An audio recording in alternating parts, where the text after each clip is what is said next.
இந்த பிரேக்கப்ல இருந்து அவங்க எப்படி ஆணும் பெண்ணும் வெளியில வர முடியும்? பிரேக்கப் பண்ணாம இருக்கலாமே, இன்னும் கொஞ்சம் யோசிச்சு கொஞ்சம் கமிட்டடா இருந்தா நல்லா இருக்குமே. இன்னும் அந்த மூளை வளர்றதுக்கு முன்னாடியே அதில் இல்லை சிக்கி கசகசா ஆகிடும். இப்போது அமெரிக்கன் யூனிவர்சிட்டியில் ப்ரீமியர் யூனிவர்சிட்டிஸில் போய் பார்த்தீங்கன்னா அங்கே முக்கியமாக நல்லா படிக்கிறவங்க யாருன்னா ஒரு ஒரு நிலையில் இருக்கிறவங்க ஸ்டூடெண்ட்ஸ் யாருன்னா இல்லை இந்தியன்ஸ், இல்லை ஜூஸ் ஆர் சைனீஸ். மித்தவங்க எல்லாம் எங்கேயோ இருக்காங்க. என்ன அவருக்கு ப்ராப்ளம்? அவருக்கு என்ன மூளை இல்லையா? இல்லை, அவருக்கு மூளை இருக்குது.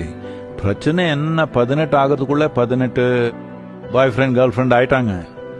எல்லாம் சிக்கி போயிருக்காங்க அதில் இதில். எங்கெங்கேயோ இருக்குது உணர்ச்சி, எங்கேயோ போகுது மனம், எதுலேயோ வச்சுக்க முடியல. அதனால ஒரு நிலைக்கு வர்றவருக்கு ரொம்ப அர்லியாக வாழ்கிறதுக்கு முயற்சி பண்ண வேண்டாம், வளர்றதுக்கு முயற்சி வேணும். நல்லா வளர்ந்துட்டு அதுக்கப்புறம் வாழ்ந்தீங்கன்னா நல்லா வாழ்வீங்க.